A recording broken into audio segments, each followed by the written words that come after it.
To keep on living, we keep on spending. Therefore, to keep on living, we have to keep making money. Dapat ang tao lagi naghahanap buhay, kumikita, gumagawa ng paraan habang siya ay kumakain, gumagastos, at gumagamit ng maraming mga pangangailangan. Salamat o Diyos dahil kayo pinagmumula ng pagpapala, kayo ang nagpapatibay sa amin, naghahanda upang humarap sa iba't ibang uri ng bagyo ng buhay. Nawa patuloy mo kaming turuan sa hiwaga ng kapangyarihan ng mga bagay na ibinibigay mo sa amin tulad ng karunungan, kaalaman, galing, husay para kami makapaghanap buhay. Ituro mo sa amin, Panginoon, ang isang karunungan ukol sa pananalapi na nakaugat sa iyong salita. Maunawa namin ang kalooban mo dito, maipamuhay namin, makinabang kami at kayo ay malugod. Patawarin niyo po kami sa aming mga kasalanan, linisin kami sa aming mga karumihan, O Diyos. At ngayon humihingi kami ng pagpapala niyo, kaliwanagan, karunungan, pagtutuwid, pagpapalakas sa amin. May you empower us with your words. Father, we commit this time to you, asking you to be the speaker. Walk in our midst, heal us, empower us, teach us, and protect us from lies and falsehood. In the name of Jesus, your Son, our teacher and healer, we pray. Amen. Keep making money.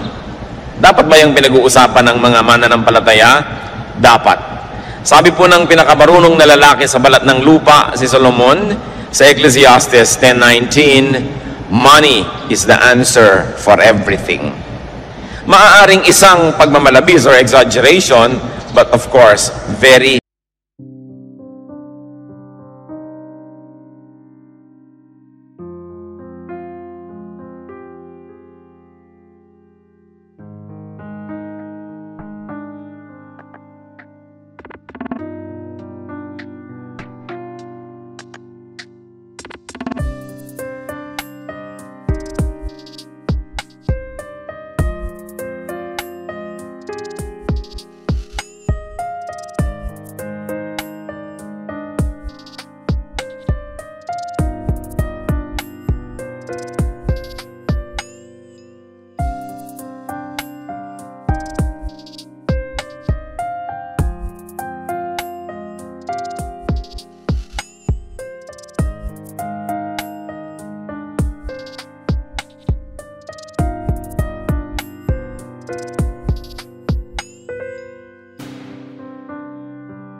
true. Napakarami mga pangangailangan, suliranin na natutugunan, nasasagot, nalulutas ng pananalapi. It is not money, but ungodly love for money that is condemned in Scripture. Hindi galit ang Biblia sa pera, ang galit ng Biblia ay sa pag-ibig sa pera na nagiging bunga para or dahilan para tumalikod ang tao sa Diyos at sa kanyang kapwa.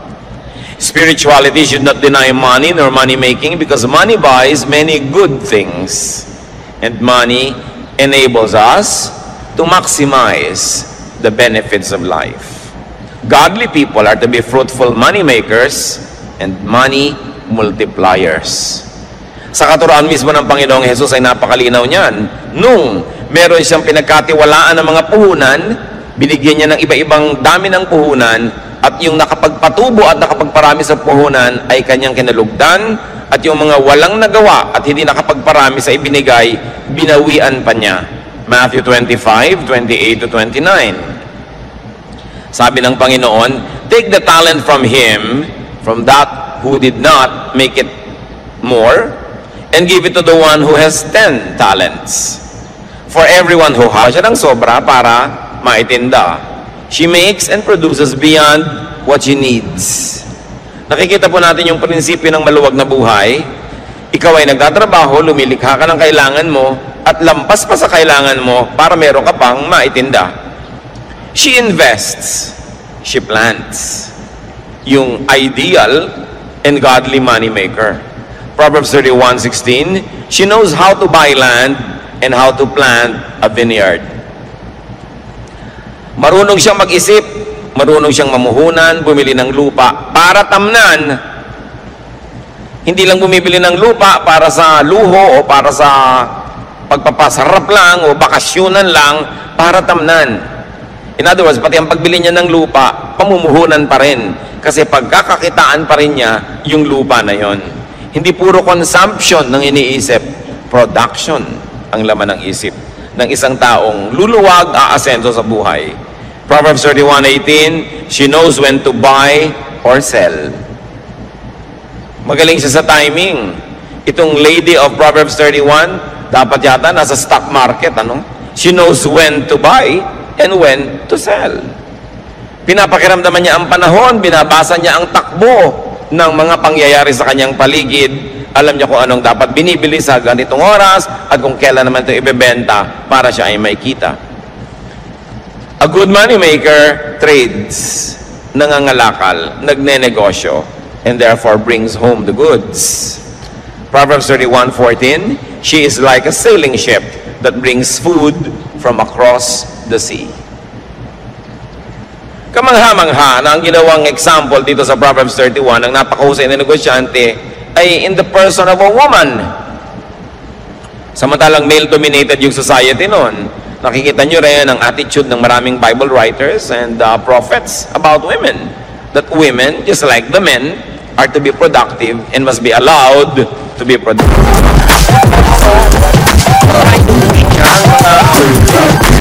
Kung ano-anong mga bagay na para sa isang barkong na tumawid dagat at nangalakal, syempre ang uwi niya the best. Iba-ibang variety, the best of every land, the best of every culture, na-enjoy niya kasi marunong siyang maghanap buhay. She works hard. Ito ang luluwag sa buhay, marunong magsikap. Proverbs 31:17, and she always works hard. And verse 18, she stays busy until late at night. Verse 27, she is never lazy. Nakita niyo po ang pinagkakaubusan ng panahon ng babaeng ito, pagsisikap, pagtatrabaho, kahit gabi na. Nangangalakal siya sa araw, lumalabas ng bahay, nagtitinda, nangungulekta ng kanyang mga tubo. At sa gabi, pagdating niya sa bahay, may ginagawa pa siya. Nananahi, nagsusulse, gumagawa ng mga maititinda, hindi siya tamad. Marami mga tao nagtataka at nagrereklamong mahirap sila, ay ubod naman ng tamad. Batugan with a capital B. Pagkatapos nagtataka kung bakit siya mahirap. Kung bakit pag may sakit siya, wala siyang pambili ng gamot. Kung bakit pag gusto niya magpakamatay, nilason ay hindi niya mabili. Eh wala naman siyang ginagawa sa buhay niya. Nagtataka pa siya. So nakikita po natin ng ideal person na ito ay merong sobra na production. Hindi yung sa kanya lang, kulang pa. Ang tao habang nabubuhay, liban na lang sobrang tanda na, o sobrang bata pa, o sobrang mahina dahil sa kasakitan, ang tao dapat naghahanap buhay, kinikita ang kinakain niya. Hindi yung wala ka namang kinikita, nag-electric fan ka pa matulog. Hayaan mo nang pawisan ka. Diba? Yung damit ka ng damit, gasos ng gasos, ang ginagasos ng damit, tubig sa paglalaban ng damit mo, kuryente sa pamamalansya, tapos pakalat-kalat ka lang naman, wala ka namang ginagawa, hindi bali ng lukot ang suot mo. Lumalaki lang ang gasto sa buhay. Ang kinakabit ng mga wax sa buhok ay kutakot-takot, pahingi pa na hingi ng pang-load, ang gusto pang cellphone, yung may folding bed sa loob, wala namang kita. Puro yabang. Yung mga ganon, ang mga nagugutom, o kaya yung mga ganon ang sobrang kawawa ang mga kamag-anak na kumikita dahil nakadagan, nakasipsip, no, ng dugo ng kapwa. Dapat pinapayagan natin, tinutulungan at pinapalakas ang loob ng mga naghahanap buhay talaga. Paano ginagawa yon? Huwag istorbohin. Merong mga kamag-anak, may kaisa-isang nagtatrabahong anak, may sakit yung isa, yung pang may trabaho ang pa-absent din para mag-alaga. Eh ito na nga lang ang kumikita, ang daming mga walang ginagawang kamag-anak, yung kumikita pang inaabala. May mga babaeng walang ginawa kundi mag-text sa asawa at pauwi ng pauwi, eh nagtatrabaho yung asawa. Nananabik lang pala na may mga kasama. No? Libangin mo ang sarili mo, makipag-usap ka sa anino mo, makipag-chess ka sa anino mo, huwag mong istorbohin yung nagtatrabaho. Diba? Huwag lagi na lamang na pagka mayroong kinikita, eh pitasan ng pitasan at hingan ng hingan. Yan ang dahilan. Kaya marami po sa ating mga kababayan na wala ng gana na magnegosyo, mag-agrikultura, magmumuhunan, maghanap buhay. Sa dami ng nangingikil, sa dami ng humihingi, tinatamad na tuloy yung iba magtrabaho. Subukan nyo sa mga malalayong kanayunan, magtayo kayo ng negosyo, ang daming sumisingil ng buwis nyo, at hindi lang yung gobyerno, ha. Maraming gusto humingi. Subukan mo magbiyahe ng mga gulay, ang daming humaharang sa 100. Pag karnaper ka, walang humaharang. No? So, napakaraming pabigat at pahirap sa mga gustong maghanap buhay. And many of our countrymen get demotivated na maging productive sila sa buhay. Parang sa mga kamag-anak din, nakakatakot umasenso dahil sa dami ng kakapit sa'yo, lulubog na kayong lahat. Napakahirap magpakita ng konting kaluwagan kasi marami agad mangungutang. Ang trabaho tuloy ng iba, kahit meron, daing ng daing. Kunwari, maparaming problema sa takot. Nahingan sila ng mga walang hanap buhay. Balikan natin itong babae na ito, na kinakatawan din ng sino man, lalaki man yon, na marunong maghanap buhay. She is positive. Sabi ng Proverbs 31:25, she is strong and graceful, as well as cheerful about the future. Yung cheerful about the future is translated by other versions as she can laugh at the days to come. Magaan siyang kasama, ng palangiti, maganda ang bukas ng mukha, at maganda ang pananaw tungkol sa kinabukasan kasi may naipon. Strength, grace, and cheerfulness are her hallmark. Why? Because she has enough. And not only that, those attributes are also attractive in business. Siyempre, ang gusto mong kadil sa negosyo ay yung masarap, magaan. Hindi yung lagi na lamang parang dinadagan na ng mundo ang problema niya. Ayaw mong nasa paligid ng ganitong tao. Hindi ko alam kung ba't may mga tao ang hilig-hilig dumaing.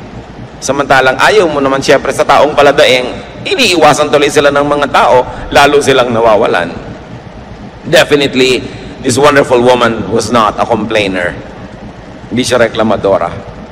Proverbs 31:26, her words are sensible and her advice is thoughtful.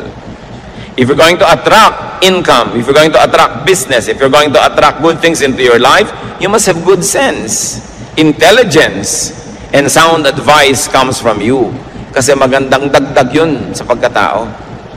Sino ka ba naman para iwasan ng isang kanegosyo, kasosyo, o kaya binibilhan mo o binibentahan mo na bukod sa magandang produkto, maganda pa ang pagkatao at magaan kasama, masarap makita. Kaya lalong nilalapitan ng grasya.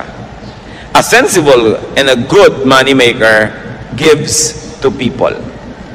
Hindi niya sinosolo ang pagpapala, she gives to people. Tulad ng nakita natin sa Proverbs 31:20. She helps the poor and the needy.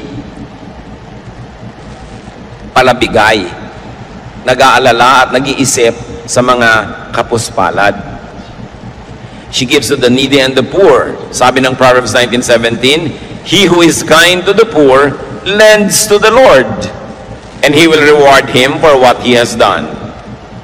Ang matulungin, maawain sa mga dukha, sa mga maralita at mga nagigipit, ay para daw nagpapautang sa Diyos. Papayagan kaya ng Diyos na may utang siya sa inyo na matagal? Siyempre, babayaran kayo agad ng Diyos at sobra pa, alangan namang siya pang may utang na loob sa inyo. So, pag nagbibigay ka sa mga kapuspalad, daig mo pa ang nagpapautang sa Diyos. Ibabalik niya agad. At kung hindi mo man maramdamang ibinalik, isipin mo na lang, saan mo namang kinuha yung ipinahirat? Luwag mo doon sa mahirap. Hindi ba sa Diyos din ang galing? Nauna na, baka na-advance. Yung mga iba nagsasabi, ba't gumagawa ko ng mabuti, wala pang ibinabalik ang Diyos? Baka naman na-advance na sa'yo. Naghahantay ka pa ng iba, nauna na palang ibigay sa'yo. Along with hard work, this is the best insurance against poverty. To be a good giver. Kasi ipinapangako naman sa Biblia, lahat ng tanim may ani. Kung hindi man sa exact person na tinulungan mo yung ani, may ani yun sa iba. O kaya kahit wala ka pang anihin, saan mo naman kinuha yung tinanim mo? Again, na-advance na yon. A godly moneymaker is a good giver. You make a lot of money not only for yourself, but so that you will have much to give away. Very, very godly purpose. Also, she gives to or pays the deserving. Lagi tayong nag-iisip to give to the needy. Nakakalimutan natin to give to the deserving, or at least to pay the deserving. And this woman pays her production partners. Hindi lang sa needy. Marunong siyang magbayad sa trabahador. Marunong siyang magbigay ng parte sa kanyang mga investors. Hindi niya sinosolo ang kita. May mga tao na bibigyan ng Diyos ng pagkakataon na kumita, pero sinosolo. Kanila lang nababawian tuloy. Meron naman hindi marunong tumanaw ng utang na loob, hindi malang magsukli doon sa mga tumulong sa kanila, nagbukas sa mga pinto, nagbigay ng pagkakataon o namuhunan, tumatalikod, nababawian. Ang pinakauna natin dapat na inaasikasong bigyan, yung mga kasama natin sa hanap buhay. Kung kayo ay namumuhunan, edi yung mga trabahador nyo, mga tauhan. Deuteronomy 24:15, tungkol sa pagbabayad ng trabaho, pay him his wages each day before sunset, because he is poor, and he is counting on it. Otherwise, he may cry to the Lord against you, and you will be guilty of sin. Pag pinagtrabahuhan na, bayaran na. Lalo at arawan, yung manggagawa o lingguhan, huwag nang pinapatagal pa. Nakita nyo ang kawawang si Sisa sa Noli Me Tangere? Nagpuyat para manahe, nung kanyang i-deliver, hindi nagbayad ang donya, saka na lang daw, dahil ayaw niyang bumangon mula sa silyon. Samantalang napagtrabahuhan na ng tao. Galit ang Diyos sa mga namumuhunan na hindi nagbabayad agad sa kanyang mga trabahador. James 5:4, look, the wages you failed to pay the workmen who mowed your fields are crying out against you. The cries of the harvesters have reached the ears of the Lord Almighty. Ganoon, ang mga daing ng mga kapuspalad na nagtrabaho na hindi pa binabayaran, nakararating sa langit at sila ibinabawi ng Diyos. Ang mahusay maghanap buhay, mahusay magbayad ng kanyang mga trabahador. Mahusay din siyang magbigay ng parte sa kanyang mga investors. Mahusay siyang magbigay ng produkto sa kanyang mga customer. Lahat nakikinabang pag sa kanya nakikipangalakal. Kaya binabalik-balikan siya, kinakawilihan, lalong yumayaman. Hindi yung mga one-shot deal lang na nang dedenggoy ng kapwa, iniisahan nila yung kapwa, tuwang-tuwa sila, pero wala nang babalik. At siyempre kakalat yung balita, at kung hindi man, wala bang Diyos na nakatunghay sa lahat ng ating transaksyon? Ang mahusay maghanap buhay, lalo't namumuhunan, lets her workers rest. Pinagpapahingan niya ang kanyang mga manggagawa, hindi lang ito para mga makina. Exodus 20 verse 10, on the seventh day you shall not do any work, nor your manservant or your maidservant. Ito lang ang commandment na talaga namang napaka-thoughtful sa mga manggagawa. Pinagbabawalan yung mga among magtrabaho pagka araw ng pangiling. Bakit? Siguradong pag nagtrabaho sila, madadamay ang mga tauhan nila lahat. Alam ka naman nagpapahinga yung tauhan. Tapos yung boss nagtatrabaho. So pinagbawalan ng mga boss magtrabaho at idiniin at nilinaw, pati ang inyong mga katulong, mga kasamahan, manggagawa, huwag nyo silang pagagawin. Ibig sabihin, bibigyan sila ng 1 day of rest in 7 days of work. So 6 days of work must be broken by a 7th day of rest. It's a command with the working class in mind. Napakabait ng Diyos. Marami pong mga nilikhang mga Diyos at Diyos-Diyosan ng iba't ibang mga kabihasnan, makamayaman lang. Puro mga pang-uuto at panggigipit sa mahihirap ang katuruan ng relihiyon. Pero itong Diyos na ito na gumawa ng 10 Commandments, mahal niya ang mga manggagawa. Tiniyak niya na kasama sa pinakamataas niyang mga kautusan ang pahinga ng mga manggagawa. So kung may mga masisipag tayong mga money makers, mga kapatid, lalo't kamag-anak nyo ito, kaibigan, huwag dalain. Huwag naman nating dadalain ang palabigay. Kung kayo yung manggagawa, binibigyan kayo ng pahinga, kinabukasan, absent pa. Abuso na yon. Huwag nating aabusuhin yung mapagbigay. Binigyan ka na, sabi nga ng matatanda, na ilubog ang kamao, ilulubog hanggang siko. Aabusuhin ang mapagbigay. Pagsasamantalahan naman ng mabait, ang nangyayari tuloy, yung mga may mabubuting puso na dadala, tumitigas na rin ang puso. Yung mga iba na kapwa natin mahirap, nagrereklamo, yung daw mayayaman, mga mata pobre. Paano? Defensive na yung iba. Pag sobra silang bait at palangiti, wala nang ginawa ang mga tao kundi bumali, o umutang, o humingi, o dumaing. Kaya tuloy kahit mabait, nagtitigas-tigasan ng loob sa takot na mapagsamantalahan ng kapwa. Kung tayo lang sana ay hindi mapangabuso, we will encourage each other to be more open, to be kinder, to be nicer. But people are sometimes obligated to be defensive. Gustong magpahiram sa'yo, pero ilang beses mo nang sinuba. So, paano magpapahiram pang muli? Hinihigpitan tuloy ang kanyang dati ay kaluwagan. A good money maker gives to God. Nagbibigay siya sa kapwa-tao, lalo sa mga kasama sa trabaho, at marunong siya magbigay sa Diyos. Malakay 3:10-12, I am the Lord, all-powerful, and I challenge you to put me to the test. Bring the entire 10% into the storehouse, so there will be food in my house. Then I will open the windows of heaven and flood you with blessing after blessing. I will also stop locusts from destroying your crops and keeping your vineyards from producing. Everyone of every nation will talk about how I have blessed you. Yan ang pangako ng Panginoon. Sabi niya, ako na makapangyarihan sa lahat. Subukan ninyo ako.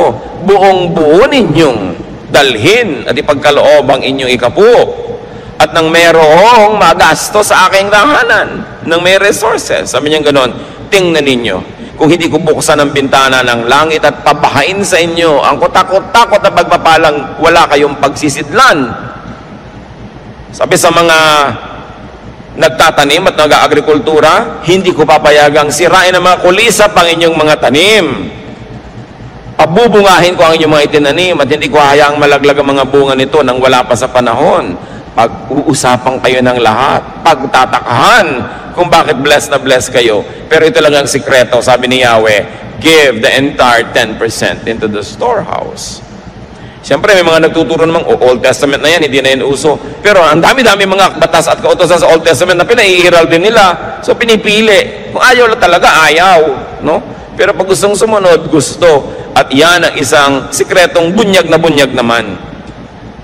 Sabi sa Luke 6:38, give, and it will be given to you. A good measure, pressed down, shaken together, and running over will be poured into your lap.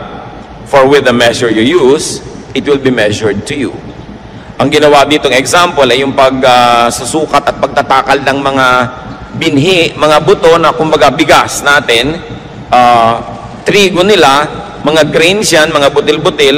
Pag bumibili ka, pag magaling ang pulso nung nagtitinda, ang galing-galing niya maglagay ng mga grains na yan, doon sa takalan, doon sa salop, maluwag pala, maraming air spaces between. Kaya pag tinagtik mo ng tiniktik yun, lulubog ng lulubog, hindi pa pala puno talaga.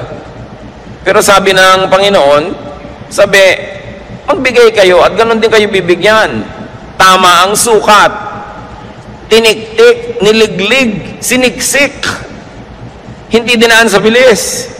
Halos daganan pa, tapakan para talagang lumubog, at tapos yung natitirang nakulang na naman, pupunuin na naman. At sabi, hindi lang yon, umaapaw pa.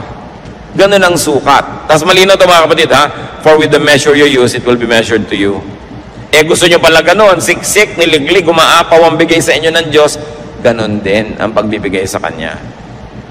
A good money maker is a good money giver. Because the very spiritual dynamics of receiving is for us to have much more so that we can also give to others, to people, and to the works of God. What is the lifestyle of a godly money maker? Pag makadiyos, pinagpapala, lumilikha ng maraming mga kayamanan, anong uri ng pamumuhay mayroon siya? Sabi sa Proverbs 15:6, the house of the righteous contains great treasure. Malinaw. Pag nalulugod sa iyo ang Diyos, masipag ka, naghahanap buhay ka, at matuwid ang iyong puso, mapupuno ang bahay mo ng maraming mga kayamanan. Magagandang mga bagay na minamasama naman ng mga hindi kumikita. Many people who do not make enough demonize a hardworking and a godly planter for his good harvest. May mga Kristiyanong na-offend pag may mayayamang mga Kristiyano na nagbabakasyon ng first class, sumasakay ng first class, gumagastos ng first class. Sinabi na nga, kung righteous ka at marunong ka maghanap buhay, your house will contain great treasure. Hindi dapat yan ika-offend ng mga walang-wala. Madalas yung offense na yun, inggit eh. No? Huwag natin na sour grape. Yung parang isa kang bear, meron kang pinipitas na grape, hindi mo maabot, at dahil hindi mo maabot-abot, sabi mo, maasim naman yan, wag na lang. Yung pinagmula nung kasabihan na sour grape. So yung mga hindi yung mayaman, pinapasama nila yung kayamanan. Masama yung mayaman, ayoko maging mayaman.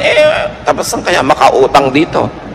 Ang dami ko nakikita ng Kristiyanong ganyan ang aarte, parang ayaw yumaman, ayaw ng pera. Wala namang ginawa kundi magdilihensya. No? Yung huwag tayo mag-inarte. Gusto natin ng kayamanan. Ngayon, kung ayaw nyo maging masama, edi pamigay nyo. O kaya, huwag nyong kitain sa masama. Pero mabuting maraming kinikita, ayaw mo manggastahin, may ipamimigay ka. Nakakasama ng loob yung may lumalapit sa'yo, nangangailangan, wala ka malang mayabot. So, make a lot of money. What is the lifestyle of a godly money maker? She is comfortable, secure, and cheerful. Proverbs 31:21, her family has warm clothing, and she doesn't worry when it snows. Pag dumadating yung taglamig, lalo doon sa Israel na may yelo, may snow sa ibang bahagi, siyempre walang inimpok nila nervyos. Wala kang pagkain sa bahay, tas may bagyo. Sasabi, babagyo, 3 araw, 5 araw, wala kang bigas, nakakanervyos talaga yun. Diba? Pero sabi, itong kinalulugdan, masipag, matyaga, mahusay ang mga style, wala siyang pinapangamba naman yung weather. Ngayon, bago tayo malito mga kapatid, may mga makadiyos, masipag, wala pa rin pera. No? Dapat nating isipin kung bakit. Bakit? Kung makadiyos ako, masipag ako, bakit wala pa rin ako? Kasi kadalasan yung pinagsisipagan natin, kahit 1,000 taong ka magtrabaho doon, hindi ka naman talaga aasenso dahil sobrang liit ng kita doon. So you don't only work hard, you have to work smart. Titingnan mo, ito bang nakalagyan ko na ito na trabaho at profesyon, maahahango ako sa buhay kung masipag ako? Kung wala kayong nakikitang pag-asa, dead end yun, dapat lumipat kayo na ibang magagawa sa buhay, be more creative, create more, kasi maraming Pilipino masipag talaga. Pero yung pinagsisipagan nila parang dead end. Parang wala namang makikita kang asenso dun sa lugar na yun, maliban na lang maging creative sila and reinvent the profession or reinvent their style to make more money. Proverbs 31:25, this godly businesswoman, she is cheerful about the future. Yun yung pinag-usapan natin, she can laugh at the days to come. Sino ba ang pwedeng tumingin sa kinabukasan na may kasamang ngiti? E di yung may ipon, lalo naman yung may ipon na patuloy pa rin kumikita. At ito ang challenge sa ating OFW phenomenon. Maraming kumikita, mababasa nyo sa dyaryo, buwan-buwan, bilyon na dolyar ang pumapasok sa Pilipinas. Pero marami naman sa ating mga OFW, matanggal sa trabaho, umuwi, after 6 months, gutom na naman. Paano marami doon sa pamilya, walang inatupag kundi gumasta. To consume and consume and consume. Remember this Proverbs 31 lady? She buys a piece of land to use it in agriculture. Para may kitain. Hindi yung bibili ka agad ng kotse. Pag may kotse ka, puro gasolina yan. Anong kita mo dyan? Puro gastos. Pag bumili ka agad ng bahay, edi gastos din yun. Lalo't inutang mo pa.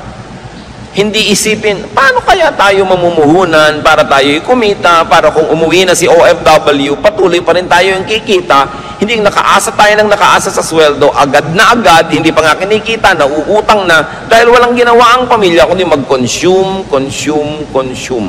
We must produce. Lagi ko na lang sinasabi yung proverbial kawali and kalan. Bumili ka lang ng isang kawali at isang kalan na debomba, bumili ka ng isang piling na saba, lagyan mo ng konting asukal, iprito mo, banana Q. Yung kanina ay 50 pesos mo, magiging 75 o 100 pesos. Eh hindi ang iniisip ni Mrs. yung bumili ng kawaling 500,000 na isang set. Yung pwede mo nang tirhan sa mahal. No? Kasi yung isang kumare niya, mas maganda rin yung kaldero doon. Wala ka namang mailuto. At napakarami ko nang nakitang ganyang kaldero na biglang nasa sanla pagkatapos. Ano? Dahil hindi naman masustain. Bibili ka ng ganun, sustainable ba? Kaya mo bang isustain na yan o hindi? Dapat ang iniisip nyo, ako may pera ako, ano kayang pagkakitaan? Taga Quezon ako, ang daming nyug dito. Sinusunog lang nila yung mga bao-bao, tapos itinatapon. Ba't di ko bilhin yung uling? Dalhin sa Lucena o sa Santa Cruz at ibagsak sa mga tindahan doon at maging uling queen ako dito. Or uling king. Ang dapat nyo laging iniisip mga kapatid, paano kaya tayo magkakapera? No? Hindi yung sino kaya mautangan dito? Baligtad ang mga pinag-iisip ng ano kaya ang mabili? Hindi ano kaya ang ma-produce? Nakita nyo yung babae nananahipan ng mga bagay-bagay sa kanyang bahay, gumagawa pa ng mga belt, mga buckles, itinitinda. Eh, siya na nga yung mayaman. Maraming mga OFW, pagpupunan. But there's one rule, don't put all of your eggs in one basket. Ang dami-dami yung itlog, nasa isang basket lang. Eh, kung natapakan ng elepante, hindi durog lahat. Dapat iwahiwalay. So, hindi lang kayo umaasa sa isang trabahador na manggagawa, tapos lahat kayo nakatunganga. That's putting all of your eggs in one basket. Hindi lang nyo ilalagay sa isang bangko yung pera nyo kung marami. Malay nyo yung bangko bigla nagsara o nag-bank run, paano kayo? Dapat nakakalat ng konti, kaya lang huwag sobrang kalat. Now, when we say money, brothers and sisters, it's not always just pera. Money could be any currency. Anything that you could exchange for money, goods, or services. Money could be anything that you could give to people in exchange for what they give you or to purchase what you need from them. In other words, pera dito pinag-uusapan yung salapi o kaya service. Kung minsan wala kang perang pambili ng gusto mo, pero may dalawa kang kamay, may paa ka, may katawan ka, pwede mong kitain yung gusto mo sa pamamagitan ng paglilingkod. Gusto mong kumain, tapos mamalimos ka, bakit hindi ka tumanggap ng labada? Bakit hindi ka kumatok sa bahay-bahay? Meron po ba kayong papalabhan? Meron po ba kayong kotseng pahuhugasan? Meron ba kayong ipalilinis sa garahe? Diba? Meron ba kayong mga tulya at talabang gusto yung tanggalan ko ng putik? Maglingkod kayo, huwag kayong manghingi. Ang nanghihingi lang yung sobrang matanda, sobrang bata o may sakit. Pag nagtatrabaho ka, you earn your keep. So work. Marami pa po mga kapatid, yung nagbibigay ng magandang payo o guidance, trabaho yun. Kayo naman nagpa-counsel, huwag kayong magmaang-maangan, magregalo naman kayo sa counselor. No? Pag bumupunta nga kayo sa psychiatrist, ang mahal-mahal ng bayad nyo. Pagka mga pastor yung nagka-counsel, TY. No? Samantalang binuntutan mo na takot-takot na problema, hiningahan, nagpadalangin ka pa, nag-fasting pa para sa iyo yung tao. Samantalang ni isa man lang chiko, wala kang dala. Kayo nga nagpapa-counsel, huwag kayong dumadating ng wala ni bit-bit ni ano. Di ba dahil kuminsan yung counselor nyo, sumasama na rin ang loob dahil iniisip niya, hindi man lang ako naaalala, hindi man lang ako naiisip, parang baliwala ang ginagawa ko. Kailangan thoughtful kayo. Yung mga tao nagbibigay sa inyo ng inspiration, encouragement, even entertainment or companionship, dapat may sukli. So kung halimbawa, wala talaga kayong kapera-pera, meron naman kayong may kayang kamag-anak, sabihin nyo, o ano, gusto mo ba samahan kita sa mga biyahe mo para hindi ka nag-iisa, hindi ka naiinip, may taga-abot sa iyo ng kortal, pag masakit ang ulo mo. So, merong kapalit, hindi ka lang hingi ng hingi. Maraming tao po gumagawa sa atin ng mabuti, lagi tayong ipinapanalangin. Currency yun, dapat suklian nyo rin sila. Papray ka ng papray, tas wala ka malang binibigay ni ano. Diba? Pag-pray nyo ako, lahat na lang ng problema mo, itatampak mo, ite-text mo, i-email mo. Tapos wala ka man lang maibigay ni Guyabano. Kailangan marunong ka kasi laging exchange ang buhay. Marami po sa atin nagdarahop kasi hindi tayo marunong magbayad. Kuha lang tayo ng kuha. Eh ayaw ng Diyos doon eh. Gusto niya laging marunong tayo magpalit. Kaya kuminsan sa atin nagtataka tayo, ano kaya ang dahilan ba't ang hirap ko? Eh baka kasi lahat din ng taong nadadapuan mo, pinaghihirap mo. Kaya bumabalik sa iyo yan. Hindi ka blessing sa mga tao. Kahit wala kang kapera-pera, may magagawa ka para sa isang tao. Pupunta po ako sa bahay nyo, sa shining ko lahat ng sapatos nyo dahil puro yata mga gasgas na yung mga sapatos nyo. Pati may blessing kang nagawa sa tao. Hindi yung hihingi ka lang. Kahit kamag-anak mo, kahit kuya mo, kahit bayaw mo, nanay mo, tatay mo, meron ka dapat ipalit. Lagi. Hindi mo siya binibili. Gusto ng Diyos, nagpapalit tayo. Nagsusukli. Para kinakatuwaan ka at pag natuwa sa'yo, bukas, maalala ka na naman niya. Hindi pag nakikita ka na allergic yung tao, pinapantal. No? Dahil daig mo pa talaga ang allergy. Pag dumadapo ka sa tao, nahihirapan siya. You know, you can never run out of money or currency or barter goods. Magaling ka magluto. Bakit hindi ka mag-offer? Ipagluluto mo yung isang ginang na laging busy. O lulutuin mo sa bahay mo, de-deliver mo na lang sa bahay niya. Tapos, ang bayad sa'yo, o 1/4 ng niluto mo, di libre na yung pagkain yung pamilya. Hindi lagi kang nakatunganga. Ang daming nakatunganga sa bayan na ito. Kaya nagtataka pa na bakit mahirap yung bayan. Ang dami talaga nakatunganga. Hindi ka mawawalan, kapatid, ng pambayad o panukli o pambigay kung willing ka lang. Lagi tayong merong pwedeng ipalit. And remember, you could never be fruitless or useless, unemployed or idle if only you would decide to always make money. And that money is pera or services. Anything na pwede nating ipambayad para makuha natin yung gusto natin, it's considered money. Ngayon, nasa katanghalian, tapat kayo na inyong buhay, malakas ang kita nyo, take advantage of your best season. Para mga artista, may panahon na sikat, hot na hot property talaga, kita dito, kita doon. Pag hindi nag-ipon, pag hindi nag-invest, kawawa naman pag lumalaos na. Dumadating yung tanghaling tapat ng buhay natin. Dumadating din yung alauna, alas 2, alas 3 ng hapon, alas 5, 5:45, marapit na mag-orasyon. No? Dumadating yan. Dapat handa ka dyan. Dahil hindi naman surprise. Dahil darating talaga yan. So earn the most, invest the most, save the most. Sabi sa Proverbs, look at the ant. Yung daw langgam. Marunong magtrabaho. Pag panahon ng tag-ani at tag-araw, kolekta ng lahat ng maiuwi. Kasi darating ang tag-ulan na hindi na niya magagawa yon. So always ask yourself, ano ba ang mapagkakakitaan dito? Dapat gawin natin yun na pananaw. Maglaro kayo ng sungka. Sa mga naglalaro pa ng sungka, hindi ba lagi dapat may subi? O yan, magsusubi ka, tsuk, naglagay ka sa bahay mo. Hindi yung pwedeng ikot ka lang ng ikot, wala kayo nilalagay dun sa bahay. O subi, ganun. Para meron kang naitatabi. Alam nyo, sabi na isang may doktorado sa anthropology, yung sungka daw, ang sinaunang computer ng mga Pilipino.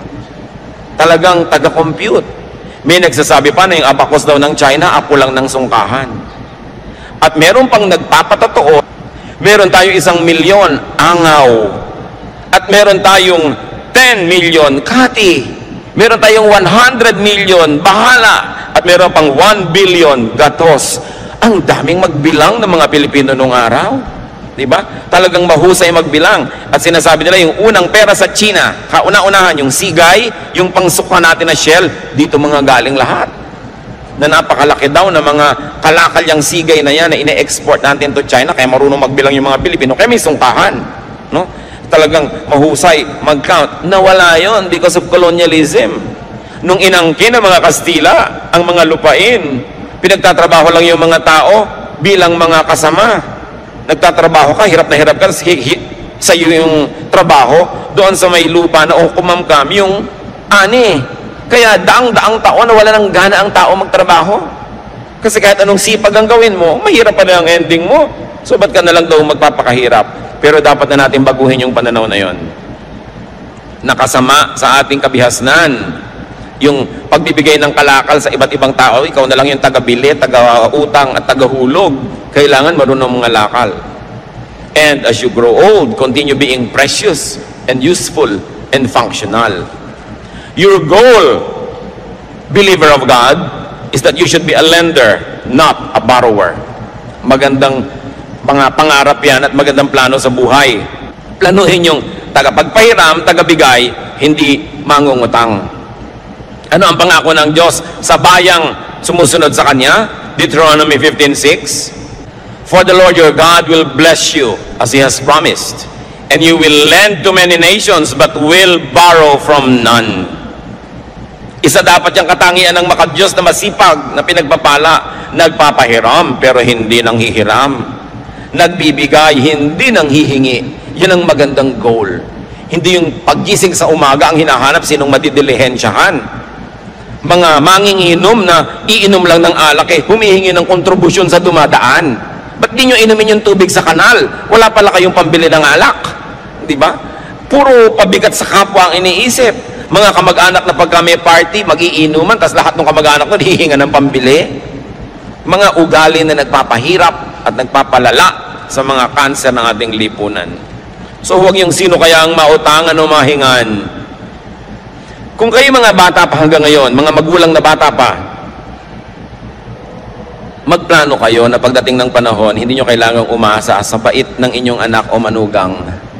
Iplano nyo rin yon. Pero yung mga ating mga tatay at nanay na tumanda na nung araw talagang binibigay mo lahat, inaasa mo sa iyong mga anak, abay yung mga anak na yan, dapat talagang tubdin ang inaasahan sa inyo, itaguyod ang mga magulang who gave you everything. Pero yung mga nagsisimula pa lang ngayon ang mga maging magulang at bata pa, hindi kayo nakakatiyak pa itataguyod kayo ng mga anak. Dapat meron kayong isinusubi, kumbaga sa sungka, para rin sa inyong sarili. Kung minsan ang bait-bait ng anak nyo, ang napangasawa, masama ang ugali, o paano yun? Kailangan, hindi mo iniaasa ang iyong pagtanda sa kabaitan ng iyong kapwa, anak mo man yun o manugang. Pero sa mga matanda na ngayon, uso talaga nung unang panahon, lahat binibigay sa anak. Kaya yung mga anak ngayon, matatanda na magulang nyo, tangkilikin nyo sila ng husto. Ang aking payo ay para doon sa nagsisimula pa lang, na mga bata pa, pwede pa kayong gumawa ng paraan para magsubi, kailangan meron kayo nakatabi sa sarili. Kung pwede kayo may mga insurance policies, meron kayong mga health insurance, para kung nagkakasakit kayo, ang inaatupag nyo lang paano gumaling, hindi yung paano magbabayad. Malakas magpalala ng sakit yung mga bills. Kaya kailangan pinaghahandaan. Sa mga tumatanggap naman ng support, be grateful and thankful and expressive. Don't abuse. Do not choke your helper. Huwag dalain. Sa mga kamag-anak po na inaabutan, binibigyan, tinutulungan, pag dumadating naman yung tumutulong sa inyo, ngumiti naman kayo, maging cheerful naman kayo, hindi binibigyan na nga kayo, daing pa rin at daing, lungkot pa rin at lungkot, siguro para madagdagan ng bigay. Pero ang nangyayari tuloy, nawawala na ng gana yung umuuwi sa inyo dahil wala ng pleasure. Magagastusan na, makakarinig pa ng problema, mga sumbong, mga daing, kaya kuminsan ayaw na tuloy kayong uwian. Nagtataka yung mga ibang magulang, ang lapit-lapit naman, anak ko, may kotse, ba't kaya hindi madalas dumalaw? Masarap ba kayong dalawin? Siyempre kailangan, kahit anak nyo yun, nasasarapan din naman siyang dumalaw, hindi puro problema, bigat. Kasi kung minsan sa kanyang office, sa kanyang negosyo, sa kanyang trabaho, sa pamilya niya, sa asawa niya, ang dami na rin niyang problema. Pagdating naman sa inyo, problema na naman. Kailangan, pleasure tayong puntahan because there's a basic human nature. Anything pleasurable, we like to repeat. Anything unpleasurable or painful, we avoid repeating. So pag lagi kayong dinadalaw, alam nyo na yon, masarap kayong puntahan. Pag hindi kayo naaalala at pinupuntahan, baka hindi masarap na karanasan. Tuloy nakapangingibabaw na yung iba nilang problema o katamaran o ibang mga gagawin. Pero kung masarap kayong puntahan, ipaglalaban niya na puntahan din Kaya kailangan, meron tayong panukli. At hindi yun pera, mga kapatid. Yung may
na itinatanim natin, yun ang napakasarap pag namunga.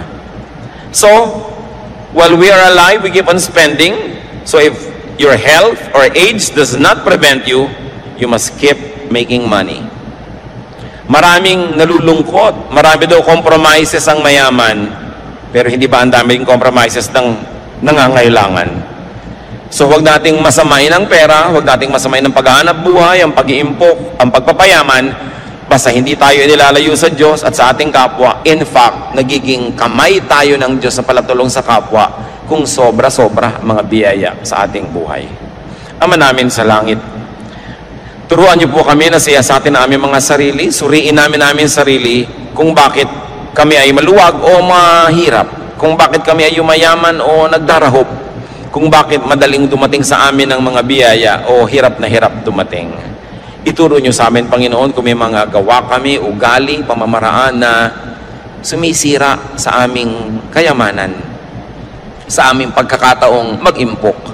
At nawa ang ugali namin patuloy naming baguhin, magpabago kami sa inyo para maging mahusay kaming maghanap buhay, mahusay mag-impok, mahusay magparami ng mga blessings na ipinahihiram nyo sa amin, mahusay magbigay sa kapwa at sa inyo, at mahusay din naman kaming magbigay ng gantimpala sa aming mga sarili, sa aming mga kapaguran. Turo mo sa amin, Panginoon, na yung bagyo ng financial need can be avoided or minimized kung nabubuhay kami ayon sa iyong kalooban. Magbulay-bulay tayo mga kapatid, sumandali. Pasalamatan ng Panginoon sa bawat isang tumutulong sa atin financially o nakatulong, baka naman nakatulong na, nilimot, magbayad-bayad tayo at magsukli-sukli ng utang na loob. At huwag din nating kalimutan na magtanim naman sa iba, magtanim ng pag-ibig at tulong, because hindi natin alam kung kailan tayo naman ang mangangailangan ng habag ng ating kapwa. Ama, sa amin pong sandaling